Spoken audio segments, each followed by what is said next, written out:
Hello everyone. So let's start today's news editorial with value addition discussion. आज हम देखते हैं कि आज के संडे के न्यूज़पेपर में हमारे लिए काम का क्या आया है।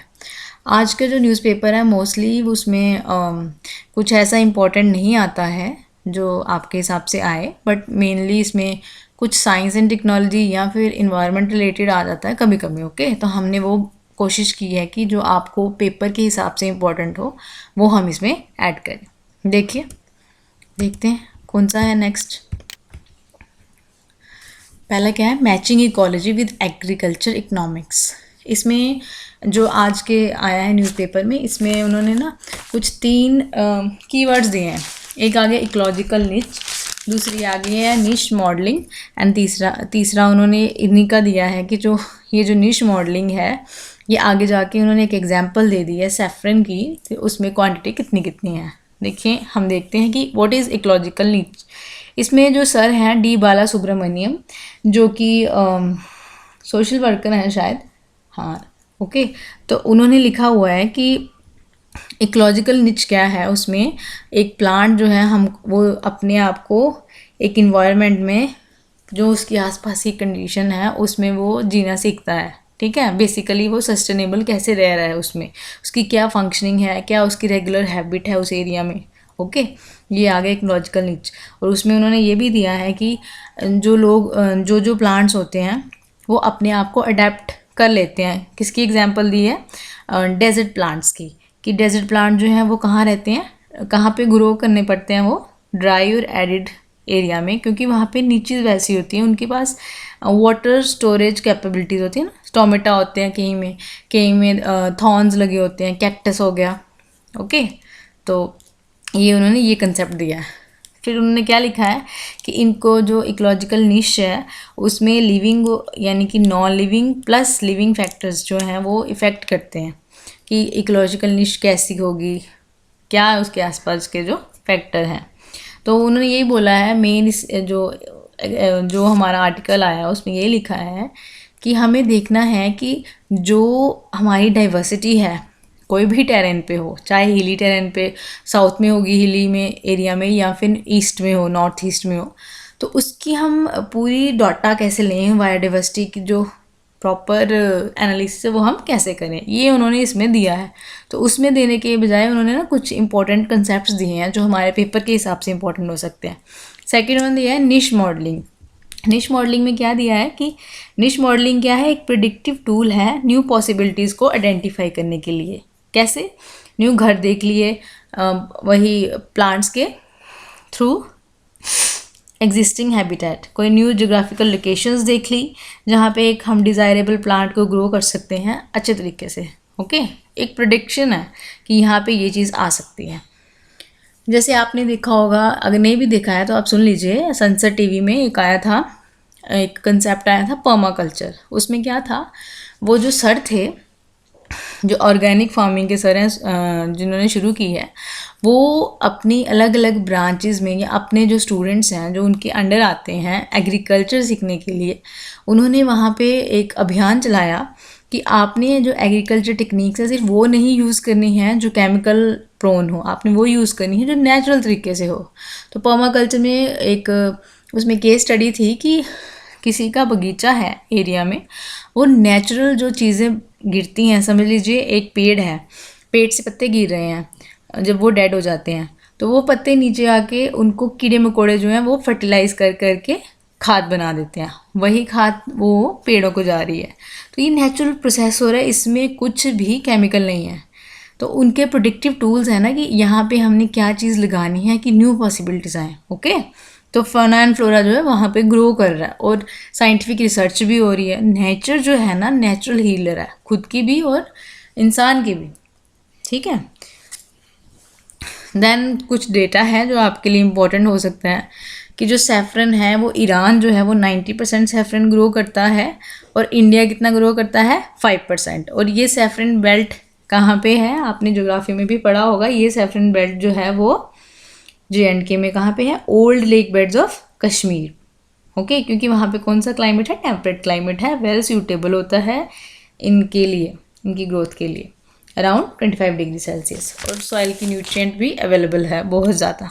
ओके, सेकंड जो है एडिटोरियल के हिसाब से आया है climate change altering the Indian monsoon.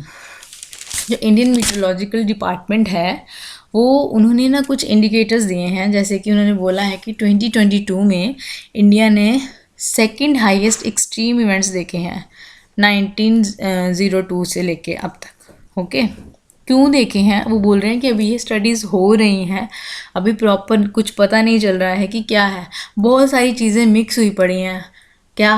Persistence of L लाइना conditions, okay, negative Indian Ocean dipole ये है, और प्लस वो भी ये भी प्रोबेबिलिटी बोल रहे हैं कि साउथवर्ड मूवमेंट हो रही है, most of the monsoon depressions नीचे आ रहे हैं इक्वेटर के या फिर लोज की। Okay, and then pre monsoon heating, जो मानसून आने से पहले पहले जो गर्मी होती है उसकी वजह से भी हो सकता है कि क्लाइमेट चेंज का अल्ट्रेशन हो रहा हो। अभी ये स्टडीज़ चल रही हैं। इसमें उन्होंने ये भी दिया कि मध्य प्रदेश, गुजरात, राजस्थान और महाराष्ट्र के जो कुछ पार्ट्स हैं इस साल उनको एक्सेस रेनफॉल देखने को मिला है। ठीक है, और नॉर्थ वेस्ट इंडिया में जो है रेन वहाँ पे जाती है, बट अभी जो एक्सपर्ट बोल रहे हैं कि ये जो चेंजेस हो रही हैं ये हम देख रहे हैं, ध्यान में देख रहे हैं। अभी का रेनफॉल जो है 8% आ रहा है टोटल जो रिकॉर्ड हुआ है। ठीक है, कि अभी देखिए ये जो उन्होंने कुछ कीवर्ड्स दिए हैं उसमें कीवर्ड्स में क्या आ गया, एक आ गया La Nina, okay, second is Indian Ocean dipole, and the third one is, अगर एल लाइना आया है तो हमें इसका उल्टा भी आता है ना, ला नीना, सुना होगा आपने, पढ़ा भी होगा, तो हम वो भी पढ़ेंगे क्योंकि हमें प्री के हिसाब से भी देखने हैं ये कीवर्ड्स। तो देखिए एल नीनो और ला नीना क्या होता है।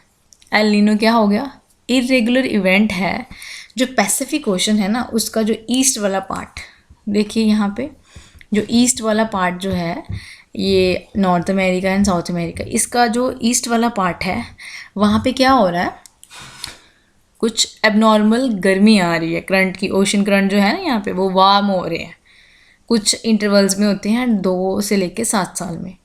उसकी वजह से अगर यहाँ पे कुछ चेंज आ रही है तो इंडिया में भी आएगी, क्योंकि यहाँ के जो यहाँ पे आ गए ना ऑस्ट्रेलिया, तो यहीं से मानसून की विंड्स आने शुरू हो जाती हैं। ओके, या कोई भी एटमॉस्फेरिक चेंज होगी तो वो यहीं से होएंगी। तो कैसे होएंगी, how it it's India monsoon, Indian monsoon में इसका क्या फ़र्क पड़ता है एल नीनो का। इसकी क्या होता है इससे कि जो वार्म एयर है जो यहाँ पे आ रही है पैसिफिक ओशन में वो शिफ्ट होने शुरू हो जाती है।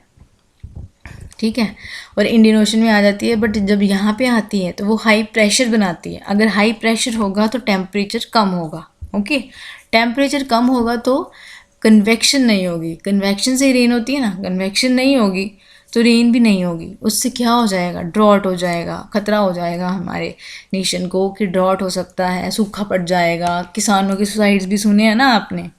तो आपको ये याद रखना है कि जो इल नीनो इवेंट है वो हमारे इंडिया के हिसाब से जो रेनफॉल है उसके लिए वो नेगेटिव है।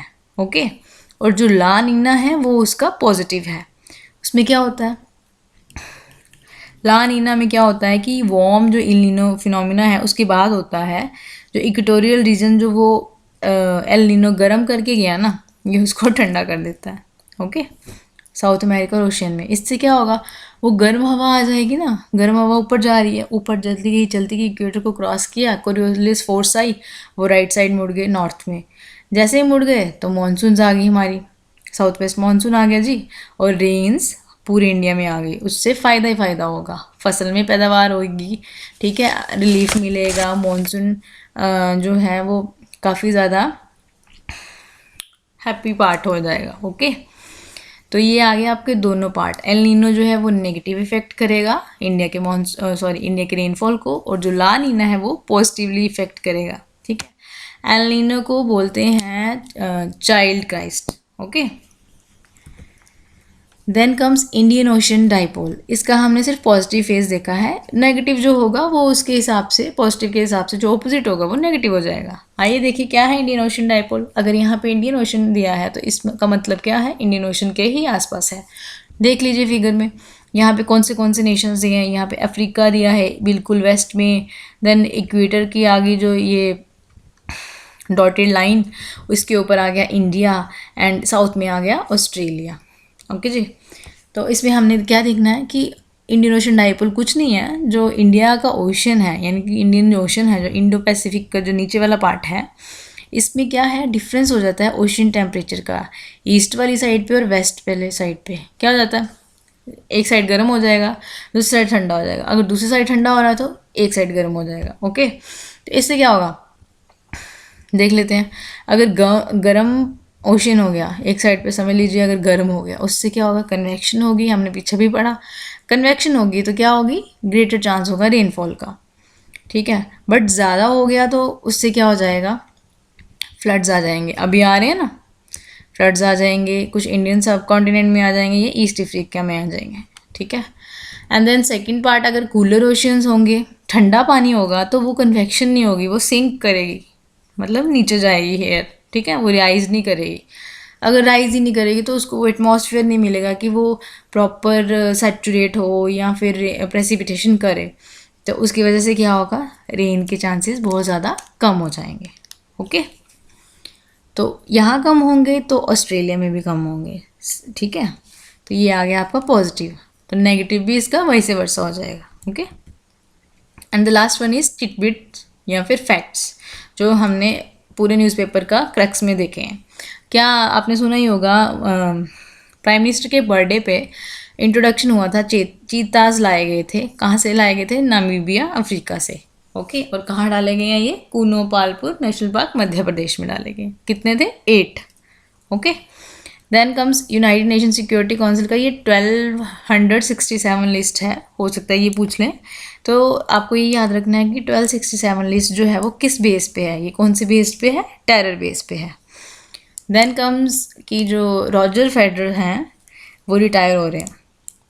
इसमें क्या इंपॉर्टेंट हो गया, रिटायर हो रहे हैं तो कोई बात नहीं, बट नहीं, हमारे बाकी पेपर के हिसाब से भी देखना है ना हमें, कौन थे वो, कौन है वो, स्विस टेनिस प्लेयर हैं, ठीक है, और वर्ल्ड नंबर 1 है वो।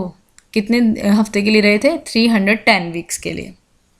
ओके, और उन्होंने बहुत ज़्यादा ट्रॉफीज़ ली हैं, बहुत ज़्यादा उनकी अचीवमेंट्स हैं, वो थोड़ी पढ़ लीजिए।